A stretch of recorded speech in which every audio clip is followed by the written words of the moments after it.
Bienvenidos a Del Sector Campo, tierrita fértil para que germine la esperanza, Alfredo. ¿Cómo va, señor Bayocco? Un placer, ¿eh? Igualmente, gracias por compartir este momento. Linda semana. ¿Por qué digo esto? En general, los precios estabilizados en todo lo que es ganadería, fundamental, tal vez se haya tranquilizado un poquitito la invernada, no tiene la furia que tenía hace un mes atrás. Punto de equilibrio, podemos hablar, ¿no? Y algo similar ocurre con el gordo, a pesar del importante crecimiento de los ofrecimientos. De todas maneras, bueno, las lluvias de estos últimos días han hecho que obviamente se resintiera un poco el movimiento, pero los precios en general razonables. Y las commodities que no paran de crecer, ¿no? Parece que van a llegar al cielo en algún momento, porque soja, maíz, sorgo, girasoles, todo, ¿no? Todo realmente alentador, digamos. Da cuenta de ello, Alfredo, las arcas del Banco Central. En marzo, 2.770 millones de dólares aportado por el sector agroindustrial, el mejor marzo de los últimos 18 en esta materia, ¿no? Casi nada, ¿no? Casi nada. El dato del Banco Central, este número, ¿no? 7240, una resolución que le duele al sector agroindustrial porque le quita financiamiento subsidiado a las pymes agropecuarias. Para calificar por un crédito de este tipo, tenés que tener prácticamente cuestiones imposibles de presentar, facturar menos de 15 millones de pesos al año y encima tener por debajo del 5% de las existencias de trigo y soja que hayas producido. Prácticamente inviable ese crédito, duele esa resolución del Banco Central después del otro dato que compartíamos recién, del esfuerzo que significa producir tanto y colocarle dólares genuinos a las arcas nacionales. Tal vez el hecho de que tengamos estas cotizaciones en el momento y que se mantengan puede alentar a que el gobierno no tome más medidas restrictivas, más medidas de apriete, porque la verdad que no tiene demasiado sentido. Hay que dejar trabajar al campo libremente y el campo lo puede hacer, sabe cómo y los resultados están a la vista, ¿no? Malena de los Ríos y estos títulos.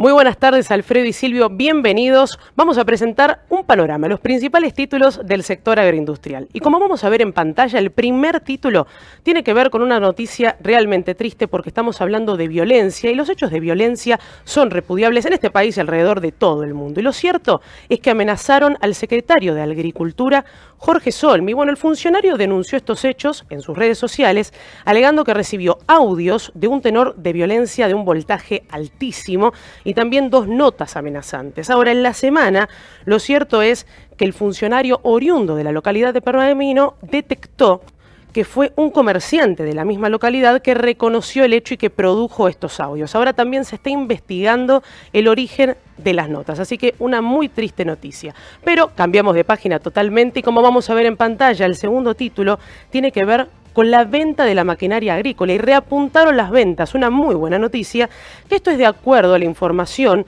de un informe elaborado por la Fundación Mediterránea, que bueno, la maquinaria agrícola cerró un muy buen año 2020 y la entidad remarcó que este rubro tuvo el mayor crecimiento. Esto traducido en términos porcentuales, hablamos de un 35% en comparación con el año anterior, seguido por implementos con un 26%, y por su parte los tractores mostraron un reapunte no significativo, porque estamos hablando de un 3%, pero estamos cerrando esta noticia con números en verde.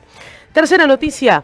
Continuamos con la reapertura del frigorífico Arrebif, que recuerden que estuvo cerrado durante 40 días por un conflicto sindical. Bueno, lo cierto es que volvió al ruedo, volvió al trabajo y en el primer día se faenaron 340 cabezas y en los próximos se espera también retomar estas cifras habituales. Recordemos que esta planta, que está ubicada en la localidad bonaerense de Pérez Millán, cuenta con una capacidad diaria de faena de 1.500 cabezas y tiene 1.100 operarios trabajando. Ahora, los directivos de la firma comentaron que se volvieron a entablar las relaciones con los distintos países, como es Estados Unidos, Chile, China y también el continente europeo. Así que una excelente noticia para la carne vacuna. Y ahora sí, el cuarto título, continuamos con esta racha y lo cierto es que crecen las exportaciones de aceite de soja. Bueno, las ventas al exterior, la Argentina, ustedes saben que es el primer exportador a nivel mundial de esta materia prima, tuvo una fuerte reactivación durante el mes de enero,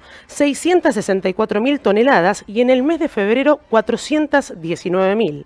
La información fue suministrada por la Cámara de la Industria Aceitera y el Centro de Exportadores de Cereales. Ahora, estos números, ¿qué es lo que representan?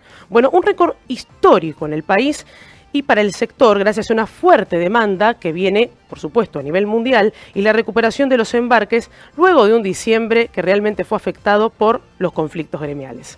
Estos fueron algunos de los títulos en Del Sector Campo.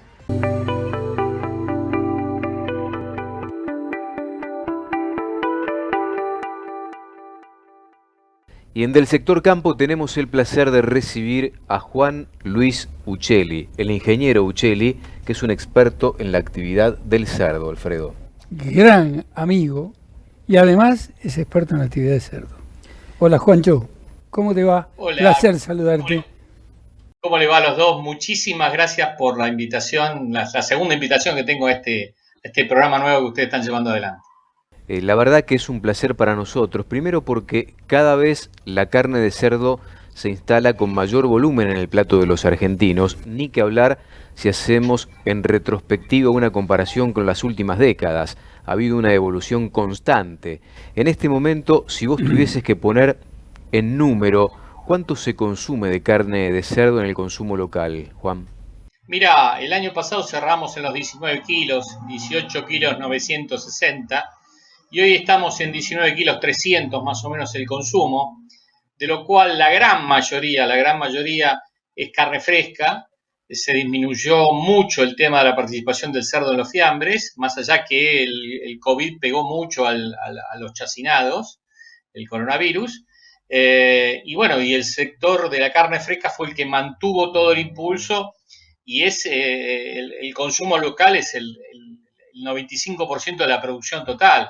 O sea que para nosotros es muy importante que ese 95% que se destiena al mercado, esos 19 kilos 300, esté muy armado de una forma muy constante de carne fresca, con la posibilidad de seguir creciendo, porque yo sigo diciendo, nuestra idea es llegar a 30 kilos, pero después cuando lleguemos a 30 kilos vamos a jugarnos a los 40 y estoy seguro que vamos a poder llegarlo y vamos a parecernos un poco a Estados Unidos, donde las tres carnes tienen un volumen de consumo muy parecido y se complementan. No son carnes que compiten, sino se complementan. Creo que vamos a llegar a eso en unos años, ya para ese momento jubilado y viéndolo de afuera, pero creo que están todas las condiciones dadas para eso. Supongo que vas a coincidir conmigo en que el precio está jugando un papel fundamental en este momento. Hoy recibía, en el barrio solemos tener ese tipo de cosas, un mensaje de gente que vende carne de cerdo y carne de vaca o de vacunos, y nos ofrecían como gran cosa un kilo de nalga, un kilo de nalga, 750 pesos. Y 2 kilos de carré, 700 pesos. Me parece que un poco viene por ahí la cosa, ¿no? Porque sobre todo en este momento que estamos en guerra y que evidentemente las cosas no son precisamente tan fáciles, pero el ama de casa elige por precio en este momento también, ¿no? Comparto totalmente lo que vos decís, o sea, el cerdo entró porque es barato, porque es accesible. Y si esa relación que vos decís, prácticamente 2-1, vos pensás que la relación 2-1 estaba con el pollo. El cerdo normalmente, en la década del 90, valía un 25, un 30% más que la carne de vacuna. Y hoy estamos en esa relación bastante diferenciada, y con la ventaja que el cerdo tiene los mismos cortes que el ganado vacuno. Entonces, puedes hacer lo mismo que haces con el ganado vacuno, haces con la carne de cerdo. Y creo que es una opción, pero el cerdo tuvo que entrar en un camino donde se hizo accesible a la gente, y comprendo que en este momento es un momento, como bien decís, es una guerra mundial, no de países contra países, sino del mundo contra una pandemia que es un enemigo fuertísimo. Esto está generando muchos problemas más allá de los problemas sanitarios que los vemos día a día con el crecimiento de las curvas de enfermedad y todo eso, hay un problema muy serio en el bolsillo de la gente y el poder adquisitivo. Entonces, el miedo es que vos decís no va a comprar la falda, pero llegado un momento tampoco va a comprar el carré y va a terminar comprando fideos o arroz la gente si seguimos con estas condiciones, porque la gente lo último que deja de hacer es comer, pero dentro de la comida puede estar eligiendo cosas y ese es un problema. Vos decías recién 20 kilos per cápita de consumo anual en la Argentina y dentro de poco vamos a ir a 30 kilos, por lo menos vamos a ponernos como objetivo esa meta. ¿En cuánto tiempo crees que podríamos dar desde el punto de vista productivo ese salto en la Argentina, Juan? Hay dos formas, Silvio, lo podés dar. Si están dadas las condiciones, nosotros tenemos una tasa de crecimiento comprobada en años anteriores del 20 al 25%. Lo podrías tener en 4 o 5 años. Si no se dan del todo las condiciones, lo podrías tener en 10 años. Y si se dan mal las condiciones como se vienen dando ahora, nos va a llevar 12 o 15 años.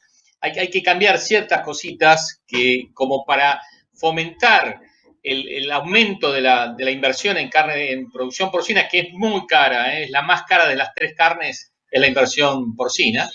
Y como es tan cara, tiene que tener ciertas ventajas, y la ventaja tiene que estar en que los impuestos que te tienen que devolver, que te los devuelvan, como es el caso del IVA Inversiones. Hoy no está sucediendo eso, y si eso sucediera, puedo asegurar que nosotros tenemos una tasa de crecimiento de base del 20% y llegaríamos muy rápido, no solo a ofrecer más carne al mercado local, sino también pensar en el mercado externo que tan demandante está. Para después de la pausa, contestame qué pasó con los productores de vacunos, si le tienen miedo o no al cerdo, pero eso después de la pausa porque tenemos que hacer la pausa. Correcto. ¿Lo ves como sí, un cuco? A lo mejor lo ven como yo, para nada, a mí me parece fantástico lo que está pasando, pero bueno. Esperamos y respondo. Sí, señor. Pausa breve, regresamos en un minuto nada más.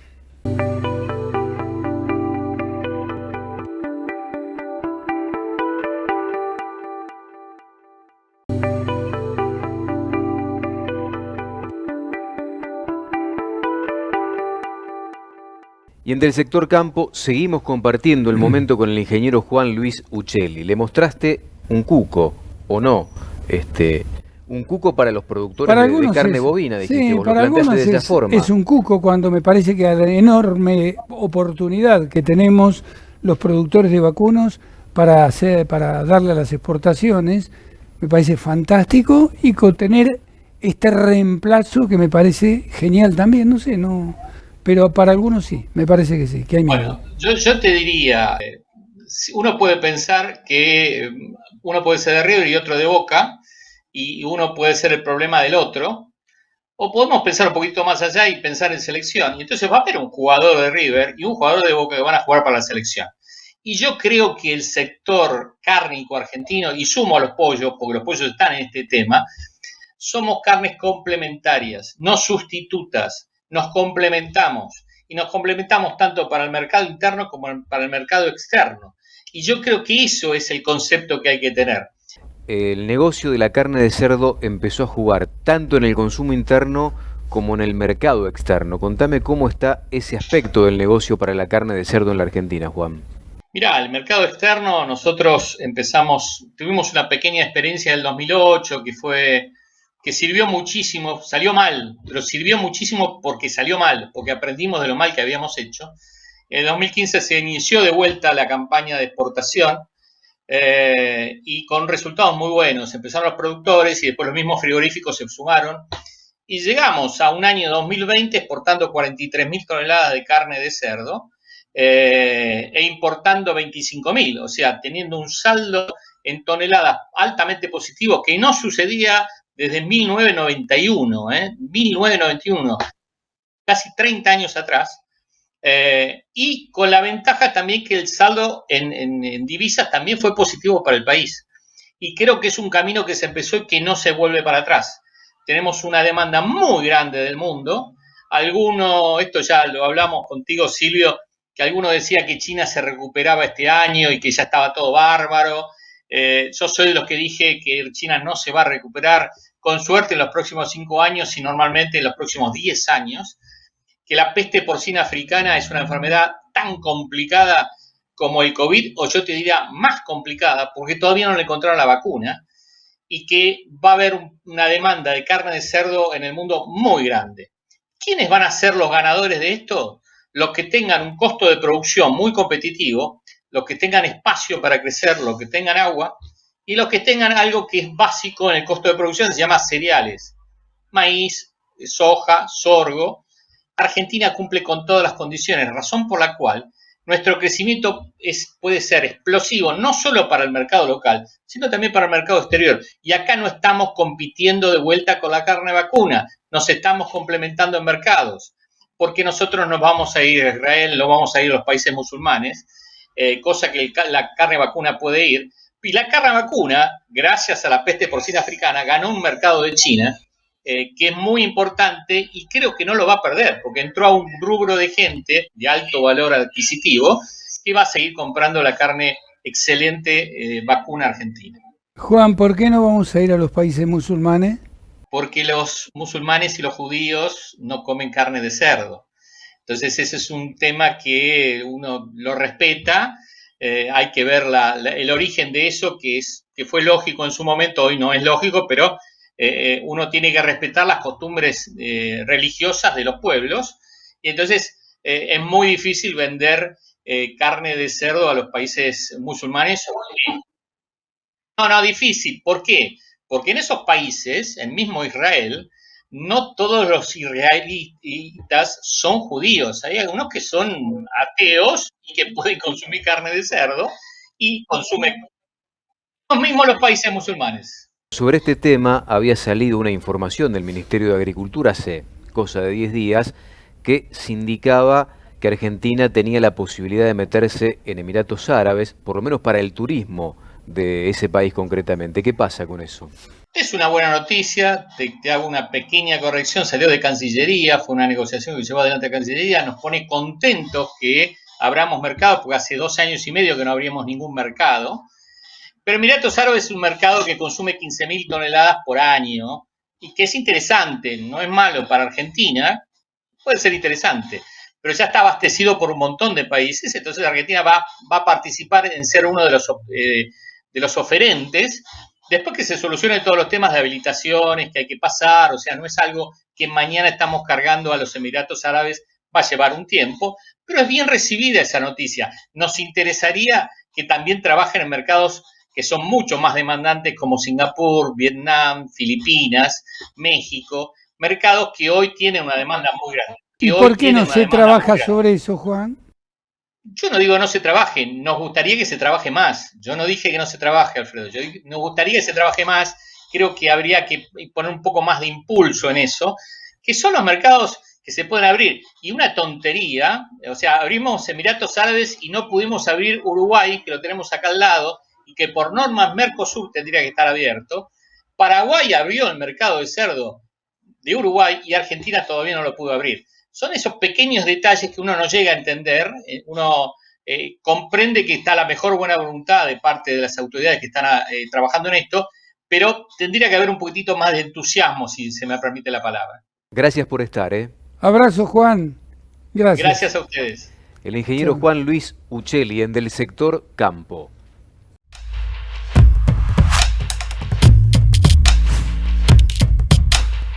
El tema sanitario del sábado Male es neumonía.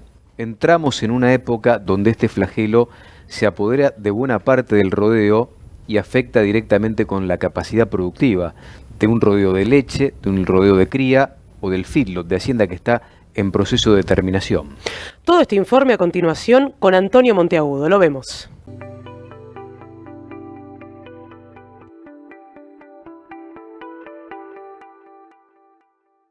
Neumonías en bovinos. Junto con la diarrea viral bovina, en este momento son las 2 enfermedades que requieren mayor atención por parte de los productores. Y nos referimos no solamente a rodeos de cría, tambos, sino también a feedlots. Pero hoy vamos a desarrollar en profundidad las neumonías en bovinos, que son enfermedades respiratorias, básicamente. Es una de las principales causas de pérdida en materia de peso, también en los reproductores tiene incidencia, pero sobre todo tiene que ver, y lo dicen los productores, y allí están los registros, están los antecedentes, está la información objetiva, los datos duros de los números. Esto tiene que ver con el negocio. Afecta, insistimos, tanto a la producción de carne como de leche y, por supuesto, el engorde a corral. Reducción de peso, insistimos, retraso en la edad del primer parto, hay problemas de distosia, hay asociación justamente con las distosias y estas enfermedades respiratorias, y la reducción de la producción de leche por vaca. La mortandad se estima, se calcula entre un 1 y 2%, y el 50% de este guarismo se lo imputa precisamente a enfermedades respiratorias que no son controladas. La recomendación, el tratamiento, tiene que ser encaminado por un veterinario, obviamente. ¿Hay posibilidades de prevenir? Claro que las hay. Existen vacunas para las enfermedades respiratorias y el tratamiento, finalmente, en el caso de que se declare el mal, debe ser llevado a cabo con antibióticos. Es muy importante justamente la consulta con el profesional en tiempo y forma. Y este es el momento más oportuno de adoptar los recaudos del caso. Evitar precisamente que los animales se enfermen y, desde luego, aquellos que lamentablemente están padeciendo o están cursando la enfermedad sean atendidos. Hablábamos en estas horas con especialistas, con médicos veterinarios, incluso con investigadores, acerca de las consultas. Han aumentado.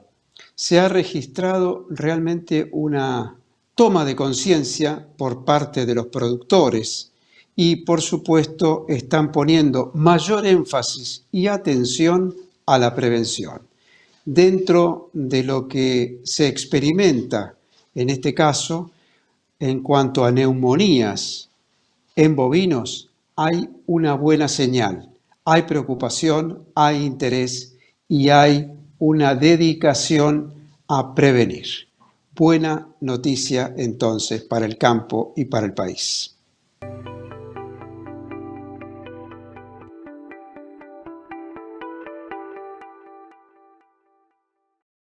Black Bamboo Enterprises, la nueva marca de un frigorífico histórico. Compra directa todo el año de novillos trazados y vacas Unión Europea, manufactura y conserva. Planta Hugues, provincia de Santa Fe. En del sector campo, ganadería en un minuto.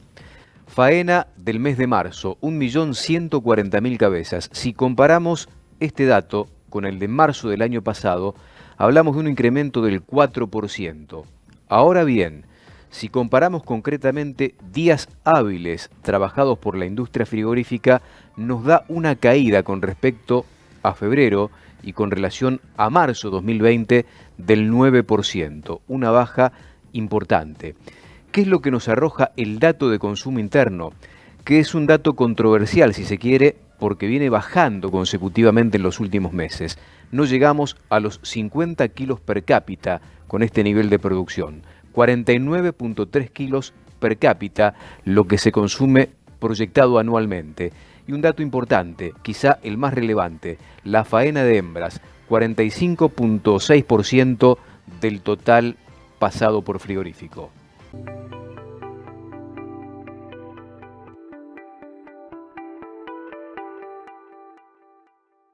Y ahora en Del Sector Campo, la columna semanal que todos estamos esperando con nuestro especialista Julio Boutet, que nos va a hablar acerca del mercado de Hacienda, de los precios de la carne y mucho más a continuación.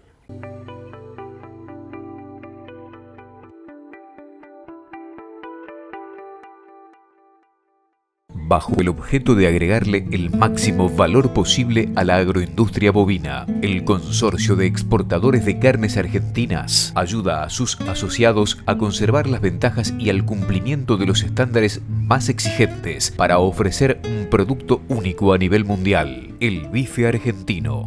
Consorcio ABC. Nuestra carne al mundo. Prácticamente la totalidad de la hacienda que consumimos en la República Argentina es engordada en feedlots, o al menos terminada en un establecimiento de confinamiento donde los animales comen maíz y algunos subproductos. Este tipo de hacienda, la liviana especial de feedlot que vemos en el mercado de Liniers, que marca los valores máximos récord habitualmente, está faltando. ¿Por qué falta este tipo de hacienda? Porque el maíz está muy caro y los productores que habitualmente compraban ese ternero chiquitito y lo engordaban en un feedlot están perdiendo mucho dinero.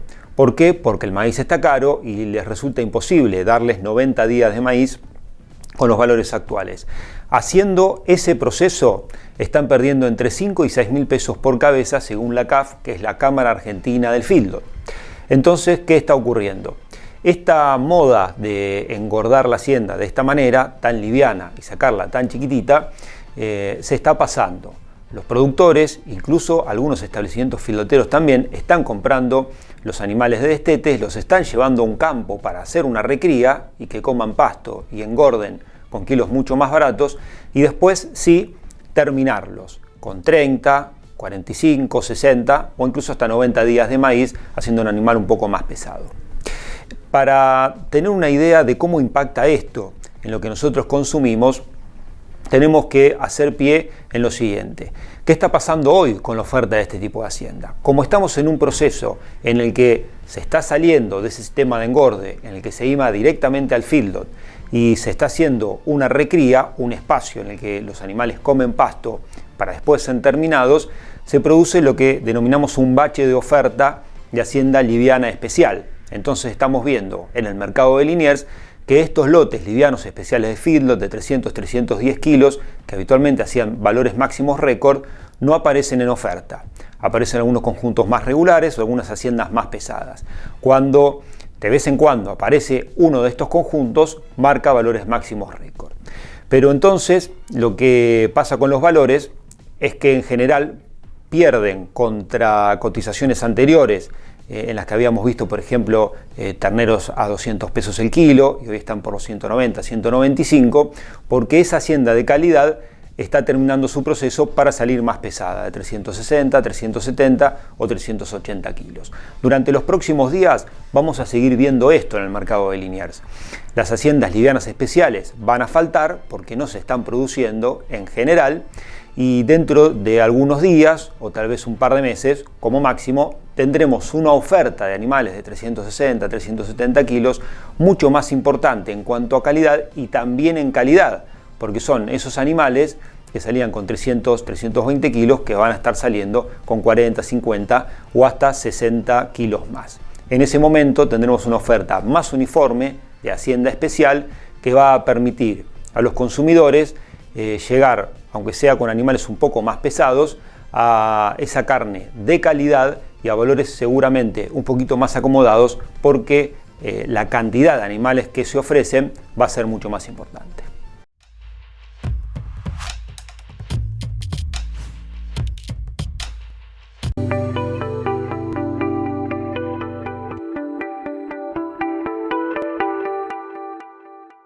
Y en del sector campo, Alfredo, tenemos el placer de recibir a Patrick Adam, que es director ejecutivo de la Cámara de Bioetanol de Maíz. ¿Cómo te va, Patrick? Bienvenido. Hola, un gusto. ¿Qué tal? ¿Cómo te va? ¿Cómo les va, muchachos? ¿Cómo anda todo? A nosotros muy bien. Nos gustaría saber ahora cómo les va a aquellos que han hecho muchas inversiones en los últimos años con este tema de indefinición de la ley de biocombustibles. ¿Cómo los afecta particularmente a ustedes todo esto? Bueno, es muy molesto, es un sector que se ha comportado muy bien al arbitrio de una ley que es la 26093, que dio origen a 54 plantas industriales en 10 provincias distintas argentinas e inversiones por más de 3.000 millones de dólares. Por lo tanto, Nosotros creemos que hemos cumplido con nuestra parte del contrato en lo que es crecimiento, en lo que es desarrollo de productos y de coproductos, en respeto a la sustentabilidad, hemos aportado empleo y hoy no sabemos cómo seguimos. La ley vence en menos de 30 días y no sabemos cómo va a seguir este sector porque no se está votando una prórroga, que es lo único que se puede hacer en este momento, ni una nueva ley, ya que no vimos ningún nuevo proyecto del gobierno. Por lo tanto, estamos navegando en la incertidumbre. Patrick, nos está viendo doña Catalina, que es prima de doña Rosa, y charlamos 3 de nosotros, y ellas miran y dicen, está fenómeno, qué lástima, ¿no? ¿Y de qué me están hablando? ¿Qué significa? ¿Qué son los biocombustibles? Porque ojo que nos está mirando mucha gente de a pie que no tiene la más remota idea para qué sirve. Bueno, los biocombustibles son, como su nombre lo indica, combustibles de origen biológico, por lo tanto renovables, por lo tanto saludables y buenos para el ambiente, que se mezclan con las naftas. Cuando se trata del bioetanol, se mezclan 12% con las naftas. Cuando se trata del bioetanol se puede hacer en base a maíz, a partir de grano de maíz o en base a la caña de azúcar. Y el biodiesel se produce en Argentina a partir de la soja y el aceite de soja que se transesterifica y se transforma en biodiesel. Por lo tanto, todos, absolutamente todos consumimos biocombustibles. Hablaste de un corte del 12%. Ese corte, por ley, ¿no? ¿Se viene cumpliendo o no? En lo que es bioetanol, en términos generales sí, en lo que es biodiesel, en generales no. Ha sido antojadizo el manejo de los cortes. En bioetanol sí, porque el bioetanol ofrece octanaje a las naftas y por lo tanto no puede dejar de usarse tan fácilmente. Uno tiene que compensar esa baja de octanaje buscando otras fuentes. El bioetanol es una manera ecológica y barata de darle octanaje a las naftas y por lo tanto no han bajado el corte. Sí han congelado el precio durante todo un año y nos han dejado al borde de la quiebra. Después hubo unos pequeños aumentos hasta hoy y probablemente a partir de mayo o junio tengamos un nuevo escenario. Uno a veces simplifica y dice, el gobierno tomó tal medida. ¿La toma el gobierno a través de quién? Se levanta uno que estaba malhumorado porque tenía dolor de muela y decidió frenar la cosa por un año, ¿no? ¿Cómo es este tema? ¿Quién y por qué motivo toma semejante decisión? Qué buena pregunta. Esto pasa así. Hay un organismo regulador que depende, en nuestro caso, de la Secretaría de Energía, lo que en sí ya es una contradicción. Nosotros somos un producto del campo y por lo tanto puedo decir con bastante criterio que en energía no se entiende muy bien al campo y en energía no se entiende muy bien qué son los biocombustibles y los aportes que hace. Dicho esto, como en toda la economía, el Estado trata de echar mano a lo que tiene delante para poder contener la inflación y demás. En nuestro caso nos han echado la culpa de que hay inflación en la Argentina por culpa de los biocombustibles, lo que no es cierto, o que aumentan las naftas o que aumenta el gasoil porque se le pone biocombustibles y ya vimos que el año pasado estuvimos congelados todo el año y los combustibles fósiles, contaminantes, que producen cáncer, subían sus precios. Por lo tanto, no veo una relación entre uno y otro, pero sí, la tentación es grande para un organismo regulador de congelar un precio y tratar de contener otros precios a través del precio, en este caso, de los biocombustibles. ¿Cómo juega el lobby de las empresas que procesan combustibles fósiles en la Argentina en este tema, en este conflicto, Patrick? Si es que juega, ¿no? Bueno, el sector petrolero es concentrado. Son 5 jugadores, básicamente, entre los cuales YPF juega un rol casi monopólico, digámoslo directamente. Por lo tanto, lo que diga YPF, lo que pueda decir Bulgeroni a través de PAE, de Pan American Energy, pesa muchísimo, tiene mucha llegada al gobierno, es un sector que lleva haciendo lobby casi... Bueno, YPF del Estado. Por supuesto. Y cuando hay que mejorar las cuentas de YPF, dicen, bueno, eliminen los biocombustibles, bajen el precio, así yo gano más plata y en vez de mirar un poco la gestión de YPF y qué está haciendo YPF y por qué YPF está como está. No tiene nada que ver con los biocombustibles. Pero es como una especie de palabra mágica decir YPF, es como si fuese la petrolera de bandera, se hincha el pecho de mucha gente, lo contratan a Messi como imagen, son muy fuertes, te generan simpatía, y sí, es YPF, qué bárbaro, y con tal de tapar un poco los déficits de gestión, las malas gestiones que han tenido, utilizan a los biocombustibles como una suerte de enemigo y por eso tratan de sacarlos de las mezclas de las naftas, haciendo que las naftas sean más contaminantes, y en parte también porque no son parte del negocio. Si fuesen parte del negocio, seguramente la mirada sería distinta. Gracias por estar, ¿eh? Un abrazo, gracias Bueno. Patrick. Muchas gracias a ustedes, muy amables. Patrick Adam, director ejecutivo de la Cámara de Bioetanol de Maíz en del sector campo.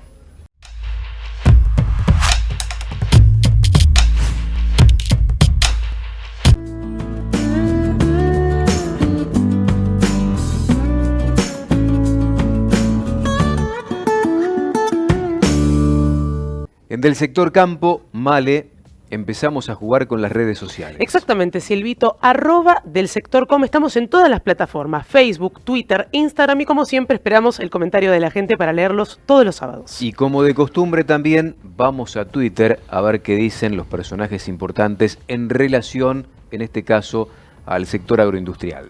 Bueno, damos comienzo con el primer tuit que vamos a ver en pantalla que dice lo siguiente. Al campo lo castigan con más restricciones para su financiamiento. Llama la atención porque en marzo el sector agroindustrial le puso a las arcas del Banco Central 2.770 millones de dólares. ¿Cuál fue la respuesta en una resolución del Banco Central?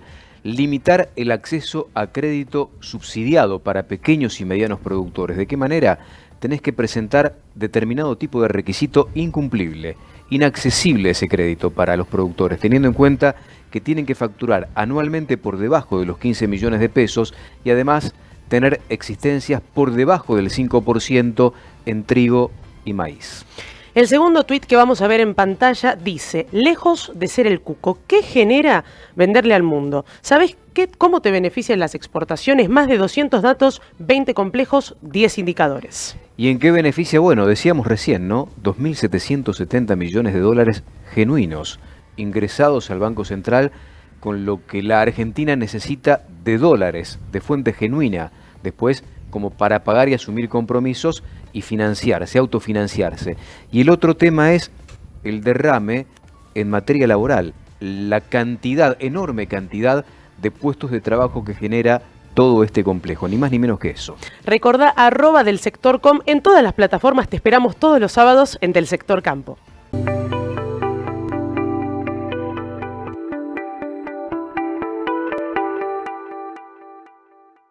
Para que haya pan y alimentos en las góndolas, los granos tienen que pasar por las plantas de acopio.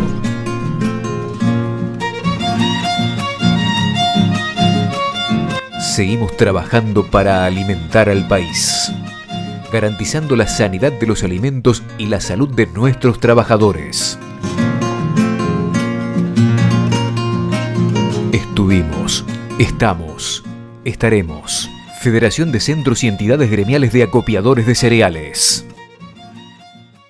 Y en del sector campo, el placer de recibir como cada sábado a Pablo Adriani. ¿Cómo estás, Pablo? ¿Qué tal, Silvio? Hola, ¿Cómo andas? Pablo. Bien. Alfredo, ¿Qué decís? un gusto, de vuelta en el Igualmente. piso. Prácticamente del segundo hogar, ¿no? Segundo hogar, ¿no? Contando plata, además.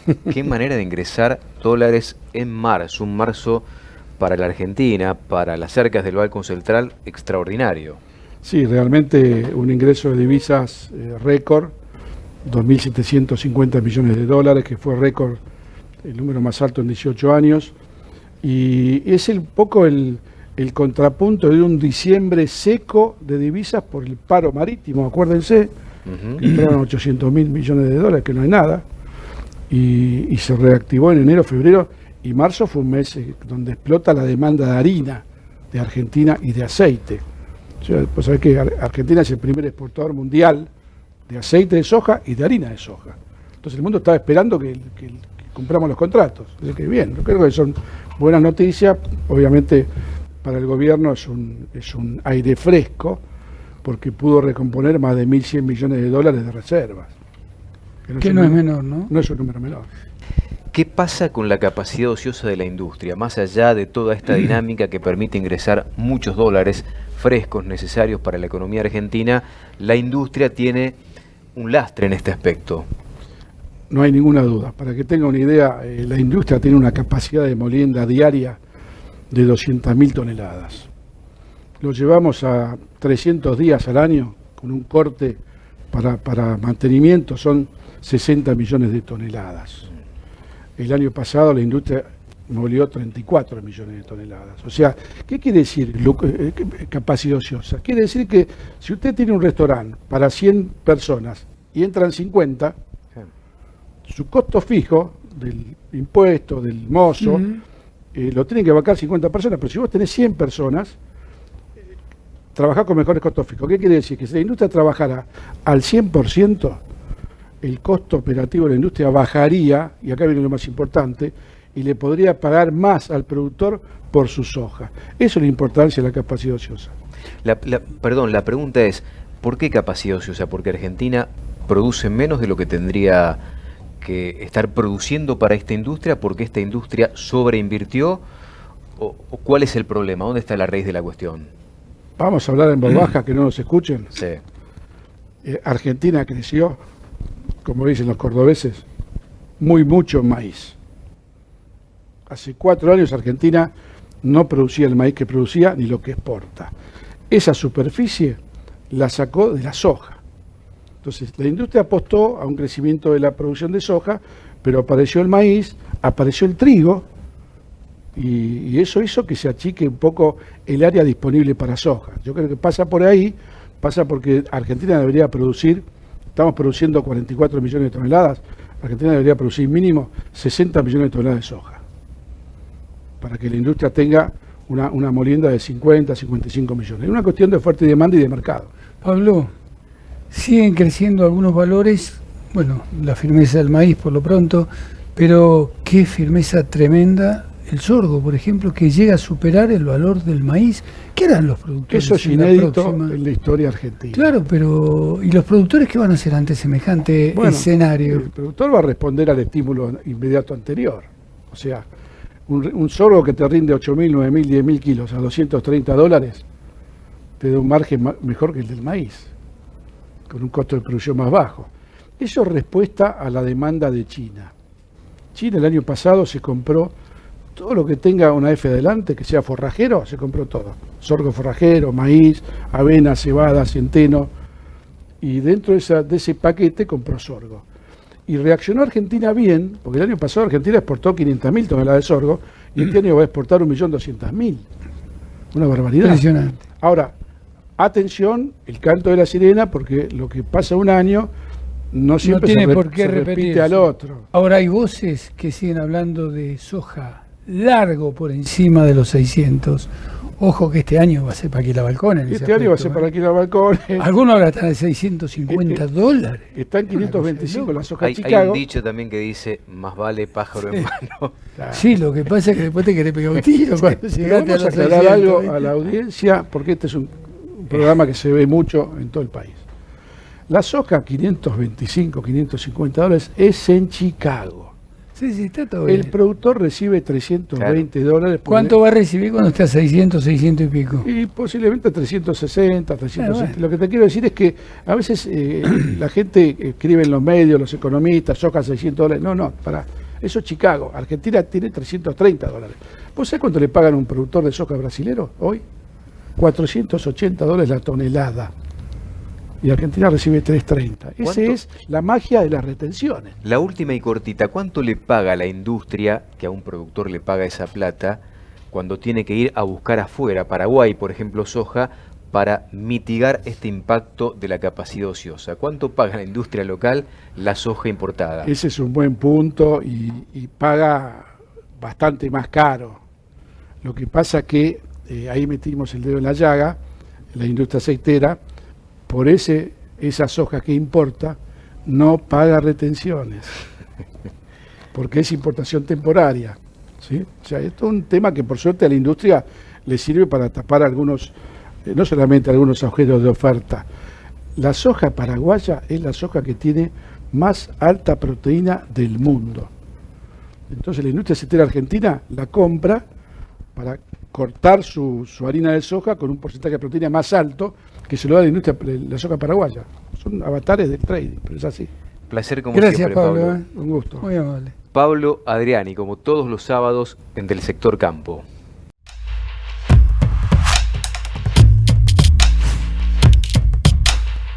Y esto fue Del Sector Campo. ¿Te gustó, Bayoco? Me gustó. Bueno, nuestros Te vas amigos, contento, te vas nuestras conforme. amigas, sí, siempre uno espera más, pero bueno, esperemos que les haya gustado a ustedes también. Abrazo gigantesco, hasta dentro de 7 días. Para los que esperan más, exactamente, tendrán revancha el sábado próximo. Hasta la semana que viene.